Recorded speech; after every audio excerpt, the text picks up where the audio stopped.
Hello, नमस्कार, आदाब, सत श्री अकाल, अस्सलाम वालेकुम। मैं हूं मोहम्मद अहमद काज़मी, लेकर आया हूं आपका पसंदीदा कार्यक्रम आपके रूबरू। जैसा कि आपको मालूम है कि आजकल लॉकडाउन में बहुत से मुल्क हैं कोरोना वायरस की वजह से, और एक दूसरे से मिलना मुश्किल हो रहा है। इसके बीच मीडिया स्टार वर्ल्ड ने हमने ये एक रास्ता निकाला है कि स्काइप के जरिए दुनिया भर से लॉकडाउन के हालात जानने की कोशिश करें और दर्शकों तक पहुंचाएं। हमारा पड़ोसी मुल्क है बांग्लादेश। निस्बतन हमसे छोटा मुल्क है और एक जमाने में भारत का ही हिस्सा रहा है। 1947 में पाकिस्तान बना, उसमें ईस्ट पाकिस्तान रहा। उसके बाद 1971 में अलग बांग्लादेश मुल्क बना। वहां क्या हाल है लॉकडाउन में, ये समझने के लिए मैंने कोशिश की है बात करने की। मेरे साथ अभी मौजूद है खास मेहमान चिट्टोग्राम, जिसको पहले चिटागोंग कहते थे। बांग्लादेश का एक शहर है जो तकरीबन पूरब के साउथ ईस्ट में बांग्लादेश में है। बहुत ही अहम और तिजारती मरकज है। जिस तरह से इंडिया में मुंबई है तिजारती मरकज, इसी से बांग्लादेश का तिजारती मरकज बहुत बड़ा पोर्ट चिटागोंग है, जिसे पहले चिटागोंग कहते थे, अब चिट्टोग्राम कहते हैं। वहां अब मेरे साथ मौजूद हैं अमजद हुसैन साहब। बहुत बहुत शुक्रिया अमजद हुसैन साहब, आपका आपने वक्त दिया। मैं आपसे ये समझना चाहता हूं कि लॉकडाउन मुसलसल मुख्तलिफ मुल्कों में है और अलग अलग मुल्कों में अलग अलग किस्म के तजुर्बात हो रहे हैं, और ये शायद जिंदगी का पहला ही एक मौका है, शायद क्या बल्कि यकीनी तौर पर, कि इस तरह से पूरे पूरे शहर, पूरे पूरे मुल्क बंद हों। आप ये बताइए कि आप जिस जगह हैं वहां लॉकडाउन किस तरह से लोग उस पर अमल कर रहे हैं, और क्या सरकार ने अचानक लॉकडाउन किया और उसके बाद जो दिहाड़ी मजदूर हैं, जो रोजमर्रा के काम करने वाले हैं, खासतौर पे ढाका में तो बहुत ही बड़ा कपड़े सीने वाले मजदूर रहते हैं, इस सूरत में क्या उनको अपने घरों तक पहुंचने का मौका मिला, और कुल मिलाकर के लॉकडाउन में जिंदगी कैसी है, जरूरतें कैसे पूरी हो रही हैं, आप हमारे दर्शकों को बताइए। जी सलाम अलैकुम, आदाब। काजमी साहब, चट्टग्राम से बोल रहा हूँ। बांग्लादेश के जो पोर्ट सिटी है, सेकंड सिटी। आपने जो सवाल किया कि लॉकडाउन के हालात बताने के लिए, हमारे मुल्क में 24 को गवर्नमेंट ने ऐलान किया और 2 दिन फुर्सत मिली थी लोगों को, मोहलत। तो लोग जो जिनको गांव जाना था वो जा चुके हैं, लेकिन ये कि जिस दिन जा रहे थे, यानी 24 और 25 मार्च, ये 2 दिन इज्तिहाम बहुत ज़्यादा था। इसके बारे में भी सोशल मीडिया वालों ने, न्यूज़पेपर यानी जो है, उन लोगों ने इतराज़ किया था कि ये जो छुट्टी मिला है, लॉकडाउन हुआ है, ये अपने ये ईद त्यौहार नहीं है कि लोग अपने देहात को जा रहे हैं, अपने गांव जा रहे हैं, बल्कि घर में रहने के लिए। लेकिन लोग, जाहिर सी बात है कि मजदूर जो है गारमेंट्स में काम करने वाला, वो सोचता है कि हम 10 दिन अगर ढाका शहर में लॉकडाउन हो जाएंगे, इनकम भी नहीं है, लिहाजा इससे बेहतर अपने देहात चले जाए, गांव चले जाए। तो ऐसा नहीं है, हमारे यहाँ 2 दिन मौका फुर्सत मिल गया था लोगों को, जो जिसको जाना था वो जा चुके थे। और जो हालात है, इन टोटल सब कुछ बंद है। सिर्फ दवा की दुकान, मोदी दुकान, ग्रोसरी दुकान और सब्जी वगैरह जो है, इसके अलावा तमाम के तमाम सरकारी इदारे, ऑफिस और प्राइवेट ऑफिस टोटल, और कोई आपके सड़क पे जो गाड़ी भी नहीं है, पब्लिक ट्रांसपोर्ट भी बंद है और लोग घर में हैं। लेकिन लोगों को, जैसे मैंने देखा मीडिया में कि इंडिया में बहुत पुलिस के जो है मार या प्रेशर, हमारे यहाँ इतना प्रेशर नहीं है। यानी सेनाबाहिनी यानी आर्मी और पुलिस दोनों मिलकर कंट्रोल कर रहे हैं। लेकिन बांग्लादेश में एक आध वाकया अगर हुआ है पुलिस के साथ, लेकिन ज्यादातर लोगों को समझा कर, चूंकि पुलिस जिस गवर्नमेंट के टाइम में पुलिस जो है आपके मदद करने के लिए कोरोना के सिलसिले में यहाँ तक जहां मैं चट्टग्राम में हमारे जो कोतवाली थाना जो है उसमें बाकायदा ओसी जो है गलियों में जाकर रोड में ऐलान कर रहा है कि आपको अगर कोई सौदा चाहिए, आपको जो जरूरत कुछ है तो हमें बताएं, हम पहुंचा देंगे। और पब्लिक के जरिए यानी प्राइवेट लोगों के जरिए से, बड़े बड़े कंपनी के जरिए से और वॉलंटियर्स के जरिए से लोगों को इमदाद पहुंचाया जा रहा है, राशन दिया जा रहा है और मास्क दिया जा रहा है, उनको सैनिटाइजेशन दिया जा रहा है। लिहाजा मैं समझता हूं कि लॉकडाउन हमारे यहाँ सही से चल रहा है। क्या मास्क और सैनिटाइजर वगैरह कुछ हुकूमत वैसे मुहैया करा रही है या खरीद रहे हैं लोग? क्योंकि कुछ मुल्कों में ये मुफ्त भी हुकूमत दे रही है। आपके यहाँ क्या सूरत है? हमारे यहाँ दोनों है, लोग खरीद भी रहे हैं और गवर्नमेंट के जरिए, जैसे पुलिस के जरिए और भी जो मसल डीसी है, डीसी के जरिए से फ्री भी दिया जा रहा है, लोग खरीद भी रहे हैं। और खास करके ज्यादातर जो नॉन गवर्नमेंट ऑर्गेनाइजेशन है, एनजीओ, सोशल एक्टिविटीज जो कर रहे हैं वॉलंटरी, वो भी लोगों को शौक दिलाया जा रहा है सोशल मीडिया के जरिए से, फेसबुक के जरिए से कि भाई ये एक मौका है, इम्तिहान, लिहाजा इंसानियत पहले है। यहाँ कोई गुरोह, कोई मकतब, कोई मजहब, कोई दीन नहीं है, पहले इंसान को हमें बचाना है। लिहाजा इस मौके पर इंसानियत का जो पहचान बहुत ज्यादा नजर आ रहा है और एक दूसरे को जो है मदद कर रहे हैं। ये बहुत ही अहम बात है। मैं भी इस बात को मानता हूं कि जो लोग, खास तौर पे मैं अपने मुल्क के बारे में कह रहा हूं, कि जो लोग नफरत की सियासत कर रहे थे अभी कुछ दिन पहले तक, और अब जिस तरह से एक तरह से इंसानियत में इत्तेहाद नजर आया, ये पूरी दुनिया में महसूस किया जा रहा है।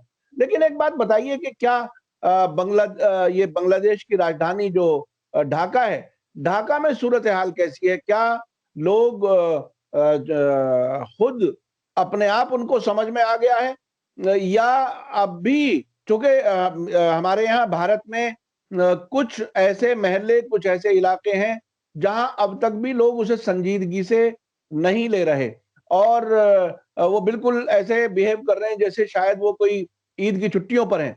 तो ये क्या वहां लोगों में खुद इतनी समझ और सेहत की तरफ अवेयरनेस है, जागरूकता है? क्या सूरत हाल है?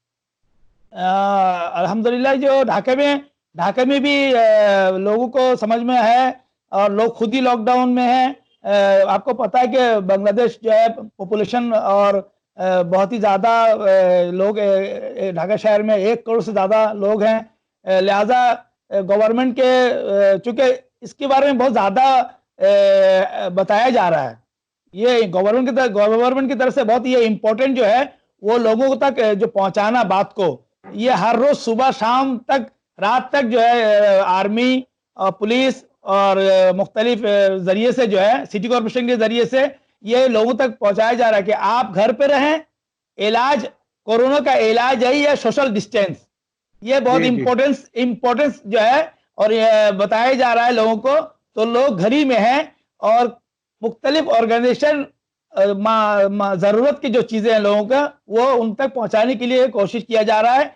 और यही है कि लोग ढाका में भी लोग घर में हैं, लॉकडाउन में। अच्छा, एक बात बताइए अमजद हुसैन साहब के, हमारे यहाँ, मैं जिस शहर में हूँ दिल्ली में, यहाँ हजरत निजामुद्दीन में मरकज है तबलीगी जमात वालों का, और यहाँ बड़ी तादाद में इज्तिमा अब भी 1400 लोग तक इकट्ठे थे, ऐसा बताया गया, कल तक की ये रिपोर्ट है। और उसमें जब कोई एक आदमी मर गया उसके बाद इत्तला मिली और तकरीबन 200 लोगों को अस्पतालों में पहुंचाया गया है। तो उनको शायद अब तक भी ये बात समझ नहीं आई थी कि सोशल डिस्टेंसिंग जरूरी है।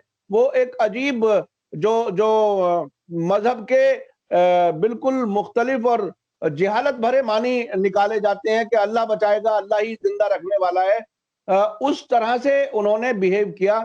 और इस किस्म की खबरें और भी आपने वीडियो देखी होंगी कुछ मस्जिदों से, पुलिस ने जिस तरह से बाहर निकाला है।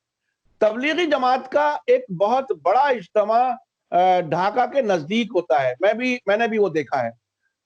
क्या उन लोगों की एक्टिविटीज वहां अब कैसी हैं? क्या वो समझ गए हैं? क्या अब भी वो उसी तरह से शहर दर शहर, चूंकि इसमें तबलीगी जमात वालों का एक हिस्सा है उनकी एक्टिविटी का कि वो मुख्तलिफ शहरों, गांव, देहात, हर जगह जाते हैं तबलीग के लिए। बांग्लादेश चूंकि एक काफी बड़ी तादाद है, और मुझे जैसा बताया गया कि मक्का में हज के बाद अगर सबसे बड़ा कोई मुसलमानों का इज्तिमा है तो वो ढाका में होता है, और वो होता है तबलीगी जमात वालों का। आपके यहाँ अब बांग्लादेश में क्या सूरत है? जी काजमी साहब, ये तबलीग जमात का जो इज्तिमा टोंगी, ढाका के टोंगी एक नदी है तुराग, उसके किनारे पे होता है। और मशहूर यही है कि हज के बाद अगर मुस्लिम उम्मा के इज्तिमा है तो बड़ी इज्तिमा ये है। नहीं, हमारे यहाँ चूंकि हुकूमत ने पहले ही ऐलान कर दिया था, कोई भी इज्तिमा सियासी हो, मजहबी हो, यहाँ तक कि शादी तक जो है आपका हॉल जो है बुक किया हुआ था लोगों का, वो भी कैंसिल कर दिया है। जी जी। इन्हें हमारे गवर्नमेंट ने, हमारा प्राइम मिनिस्टर ने, हमारे गवर्नमेंट ने एक बेहतरीन एकदम किया है और अटेम्प्ट लिया है कि हर तरह के इज्तिमा, यहाँ तक के ऐलान है कि 5 आदमी का सर एक जगह में, बाहर रास्ते में नहीं होना चाहिए। जी जी जी जी। और मैं देखता हूं कि रात 12 बजे तक भी पुलिस का जो है गाड़ी और आर्मी जो है मोबाइलाइजेशन है कि लोग जो है मुतफर्रक रहे, एक जगह ना हो, इकट्ठा ना हो, उनको समझाया जाता है, जोर जबरदस्ती नहीं किया जाता है।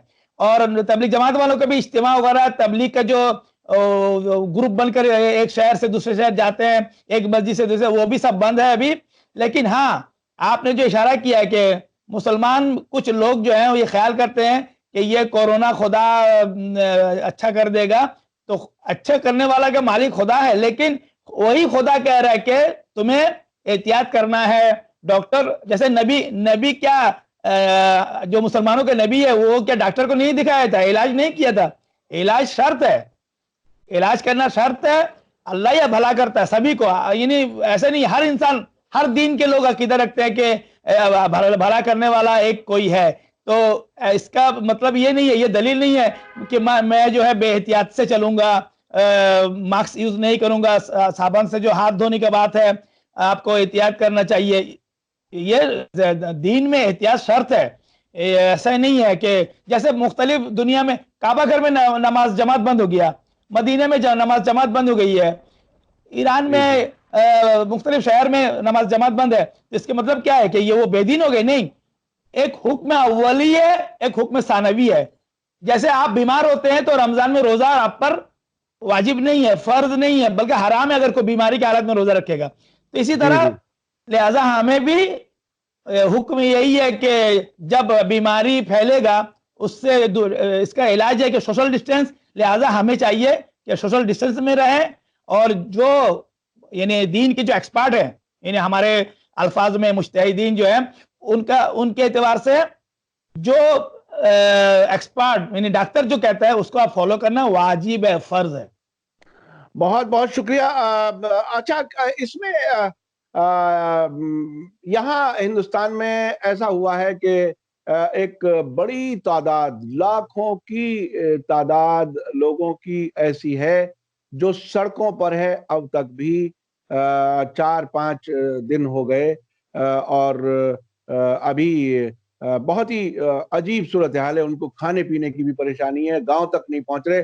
कुछ जगहों पर तो ऐसी भी रिपोर्ट्स आई हैं कि जो सैकड़ों किलोमीटर पैदल चलने के बाद गांव पहुंचते हैं लोग, तो गांव वाले अपने गांव यानी गांव के अंदर दाखिल नहीं होने दे रहे, इसलिए कि साहब आप बाहर से आए हैं तो इससे बीमारी बढ़ सकती है। बांग्लादेश ने इतना बेहतर इंतजाम, 2 दिन का वक्त दिया, ये आप इसको कैसे देख रहे हैं? बहरहाल भारत एक बड़ा मुल्क है, लेकिन ये एक ऐसा महसूस हो रहा है, बहुत लोग यहाँ भी कह रहे हैं कि ये सही शायद तरीका नहीं था। आप इसके बारे में क्या कहते हैं? वहाँ की अपनी जो पॉलिटिकल लीडरशिप है और वहाँ पॉलिटिकल लीडरशिप से आवाम का ताल्लुक है वो कैसा है? हमारे जो अवामी लीग जो गवर्नमेंट प्राइम मिनिस्टर, चूंकि बांग्लादेशी, आपको पता है इसका इसका इंडिया से बांग्लादेश का ये फर्क ये है कि बांग्लादेशी जो वर्कर और आपके मैन पावर जो आउट ऑफ कंट्री बहुत ज्यादा है, आपको ये पता है। तो इटाली से जब बांग्लादेशी आना शुरू कर दिया, यूरोप से जब बांग्लादेशी आना शुरू कर दिए, मैं ये समझता हूं कि हुकूमत को ये अंदाजा हो गया, इसके बावजूद के हम एतराज करते हैं, यानी पब्लिक का एतराज था कि और भी पहले से लॉकडाउन करना चाहिए था, ताकि बाहर ये वायरस लेकर नहीं आते बाहर से जो लोग आए, खास करके बांग्लादेशी जो इटाली से, इंग्लैंड से, स्पेन से आ रहे थे। तो हमारे यहाँ भारत में भी सरकार ने कई मुल्कों से, ईरान से और कई मुल्कों से भारतीयों को लेकर के आए हैं, जिसको अब बहुत से लोग कह रहे हैं कि ये काम गलत हुआ है, जो जहां था वो वहीं रहता। हाँ जी, आप अपनी बात पूरी। जी, तो जब उन्होंने देखा कि ये शुरू हो गया ना, तो एक एकदम कदम उठाया कि नहीं, उनको ले जाके क्वारंटाइन में रख दिया जाए और मुल्क को जो है टोटल लॉकडाउन कर दिया जाए। तो ये तस्मीम जो है और डिसीजन जो है हमारे लिए बहुत अच्छा, और ये अच्छा डिसीजन लिया है। और जो आप कह रहे कि हिंदुस्तान में बहुत सारे लोग देहात में नहीं जा सके, पैदल जा रहे हैं, और देहात वाले, गांव वाले उनको एक्सेप्ट कर रहे कि आप बाहर रहें। हमारे मुल्क में ऐसा वाकया मुझे इल्म नहीं है कि ऐसा हुआ है, क्योंकि लोग जो जाने वाले थे जा चुके थे। और हाँ, ये कि जाहिर सी बात है, जो डेली लेबर है, वो सीएनजी, ऑटो रिक्शा चलाने वाले, रिक्शा चलाने वाले, उनके लिए जो तकलीफ वो तो है, लेकिन लोग कोशिश कर रहे हैं कि उन तक जितने बार हो खाना पहुंचाने के लिए। जी जी, बहुत बहुत शुक्रिया अमजद हुसैन साहब, आपने हमारे दर्शकों को बांग्लादेश से अपडेट किया, इंफॉर्मेशन दी, और हमारी दुआ है, कामना है कि पूरी दुनिया में ये महामारी जल्दी से जल्दी खत्म हो और कम से कम लोगों की जाने जाएं। और मैं समझता हूं कि सभी का ये फर्ज है कि सोशल डिस्टेंसिंग रखें, सामाजिक दूरी जिसे कहा जाता है, ताकि ये बीमारी मजीद ना फैल सके। इसी के साथ बहुत बहुत शुक्रिया आपका एक बार फिर अमजद हुसैन साहब, फिर आपसे किसी वक्त बात करेंगे, और आपने हमारे दर्शकों को बहुत कुछ इंफॉर्मेशन दी, इसके लिए हम आपके शुक्रगुजार हैं। आपके भी शुक्रिया, और हमारे भी कामना और दुआ है कि पूरे दुनिया के इंसान और इंसानियत जो है इस काम में आए, और इंसानों का भला हो, और ये बीमारी जो है वायरस दूर हो जाए। बहुत बहुत शुक्रिया अमजद हुसैन साहब। दर्शकों से अब मैं लेता हूं इजाजत। धन्यवाद, शुक्रिया, थैंक यू। जय भारत, जय हिंद। मीडिया स्टार वर्ल्ड के और वीडियो देखने के लिए हमारे चैनल को सब्सक्राइब करें और सीधे नोटिफिकेशन पाने के लिए बेल आइकन दबाएं। और अगर हमारी खबर सच्ची और अच्छी लगे तो अपने व्हाट्सएप, इंस्टाग्राम, फेसबुक और ट्विटर अकाउंट पर जरूर शेयर करें।